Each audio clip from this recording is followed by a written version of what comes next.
ঘন এগুলো থাক ভিজানোই থাকবে। আজকে আমি উপরে আগলা আজকে রৌদ্র আছে দেখ। কাজ করার জন্য আরেকটা বলবো, শ্বশুর ফুলের সিজনে চলে গেল, কবে তোমাকে ভিডিও বানিয়ে দিবে। হ্যাঁ পচা মার্কা। গুড মর্নিং বন্ধুরা, welcome to my new blog. তো সকাল সকাল দেখো আরও একটি নতুন ব্লগ নিয়ে চলে এসেছি। তোমরা তো সবাই জানো যে আমার কি পরিস্থিতি চলছে আমাদের বাড়ির, আমার মায়ের। তো আমাদেরও মন মেজাজ ভালো নেই। আমার মামা মারা গিয়েছে, 1 সপ্তাহ হয়নি, মোটামুটি 5 দিন হলো। তো দেখো সব কিছু তো ভুলেও মিলেমিশে থাকতেই হবে না, এটাই আমাদের হচ্ছে জীবন। তো আমার না হলে চ্যানেলটা ডেড হয়ে যাবে ভিডিও না দিলে। তো না হলাম যে এখনও তো এই বাড়িতেই আসি, না হলাম যে ভিডিও আমার দিতেই হবে, এটাই হচ্ছে আমাদের লাইফস্টাইল। তো একবার যদি একটা মনে আশা করি একটা ইউটিউব চ্যানেল খুলি না, অনেক মনের মধ্যে আশা স্বপ্ন থাকে, কিন্তু প্রতিদিন তো দেওয়া হয় না। কিছু কিছু কিছু কিছু দিন এমন হয় যে সকাল থেকে দিনটা সারাদিনই খারাপ যায়, কিন্তু এর জন্য বসে থেকে লাভ নেই। আমি যদি আজকে একটা দিন ভিডিও না দিই আমার চ্যানেলটা খারাপ হয়ে যাবে, নষ্ট হয়ে যাবে। সকাল সকাল দেখো চা খাচ্ছি, মা চা বানিয়েছে। তো চা বানিয়েছে হচ্ছে মানে লবণ চা। আমার বাড়িতে লবণ চাই খায়, কারণ মারা দুধ চা খায় না, মানে লবণ চাই খায়। তো আমিও লবণ চা খাচ্ছি। যে ভেটা নিয়ে এসেছে আগের দিন আমার বর। তো যে শ্রাদ্ধ বাড়িতে গিয়েছিলাম, যাওয়ার পর ওইখানে গোসানির বাড়ির থেকে ভেটা নিয়ে এসেছে। মানে ভেটাগুলো খুব বড় বড় ছিল, তো সাইজে ভালো লেগেছে আমার বর নিয়ে এসেছে।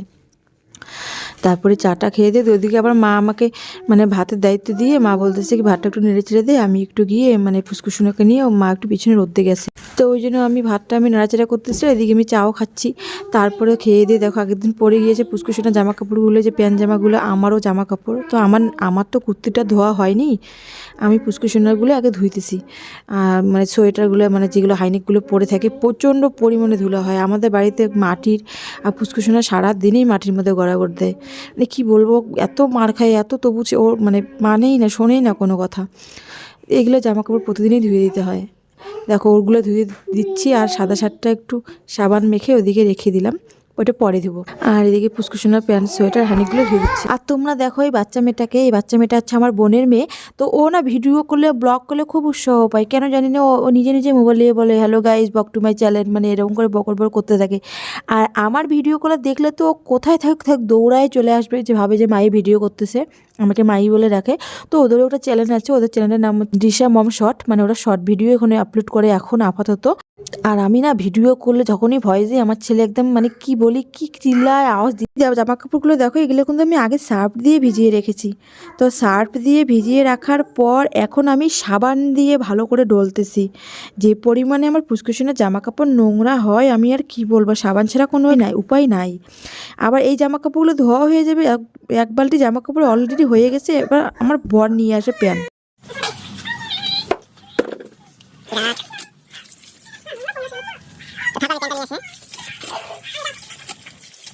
দীপা এই যে নাও। ঘন এগুলো থাক ভিজানোই থাকবে। আজকে আমি উপরে আগলা আজকে রৌদ্র আছে দেও দিয়ে। কালকে যদি না থাকে তখন কি হবে বললো? এগুলো ভিজাতে সময় লাগবে না, নোংরা হবে, নোংরা হয়েছে বেশি না। ভিজিয়ে রাখো, সময় পেলে করে দিব। এখন তুমি ছাড়া কে করবে বলো? তুমি ছাড়া কে করবে? কাজ করার জন্য আরেকটা বলবো, বলাটা সহজ, করাটাই কঠিন। নিজে ধুতে পারে না, অনেকেই আছে যারা নিজের জামা কাপড় নিজে ধোয়। তাও ঠিক। আগে তো কোনো তো আজকে রৌদ্রটা হয়ে ভালোই হয়েছে তাই না? খালি বকর করে, আমাকে একটু হেল্প করে না। দেখো বন্ধুরা কেমন তাহলে। এই যে তুমি যে বকর করতেছো, এটা আমি ক্যামেরাতে বন্দি করতেছি, এটা কি কোনো একটা কাজ না? হ্যাঁ তো ওগুলাই কাজ।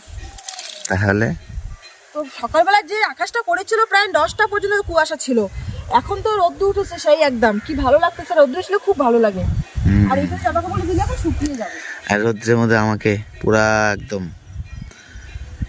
পুরা চাপাই দিচ্ছ। কি করতেছি? এই কাপড় ধোয়া নিয়ে কত কথা শোনালে আমারে। তোমার শোনাবো না, কারে শোনাবো? তুমি আমার কি হও? আমি তোমার কি হই? কি হও? আমি তোমার কি হই বলো তো? আমি তো ভুলেই গেছি তুমি আমার কি হও। তাই? হ্যাঁ। हम तुम्हारा धड़कन है।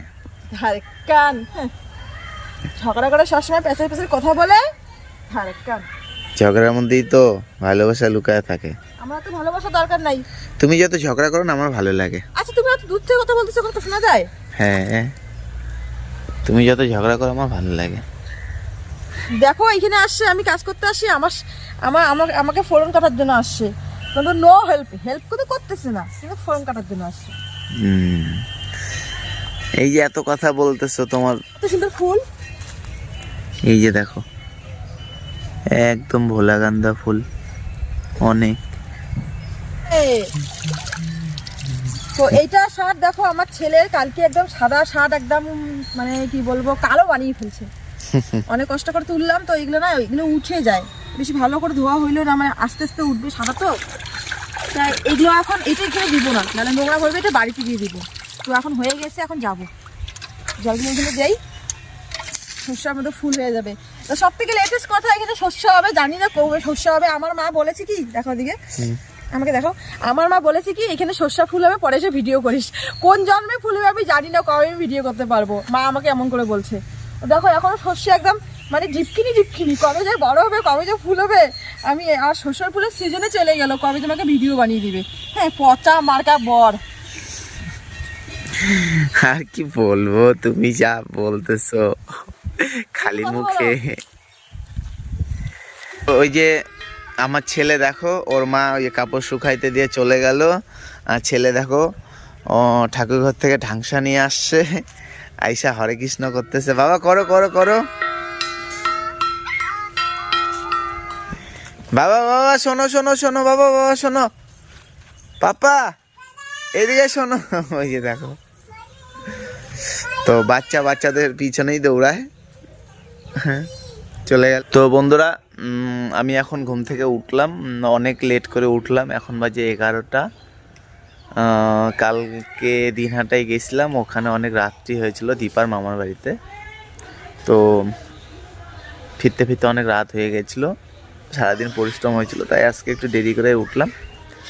তো এখন আছি শ্বশুর বাড়িতে, আজকে আমরা বাড়ি যাব। বলো বলো বলো বলো, হরে কৃষ্ণ বলো বলো বলো বলো।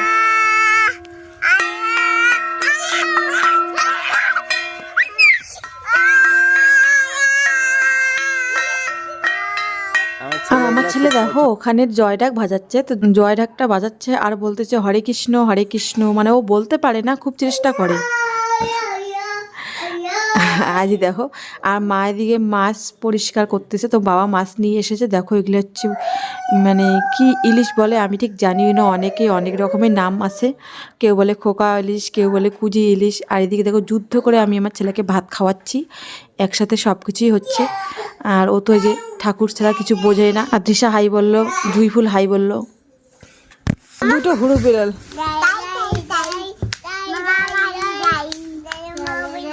ঘুমাবে না, ঘুমিয়ে দিবে না, ঘুমাবে না, তুমি ঘুমাবে না। আর ওদেরকে দেখো এত চেষ্টা করতেছে ঘুম পাড়ানো, ঘুমাবে না, কি চিল্লায়। চুপ কর না, কি হয়েছে, কি হয়েছে, কি হয়েছে, কি হয়েছে? ওঠো ওঠো, দিদি তুমি ওঠো ওঠো ওঠো। তো এখনই খাওয়া দাওয়া হইলো, তো খাওয়া দাওয়া করে একটু ঘরে আসলাম।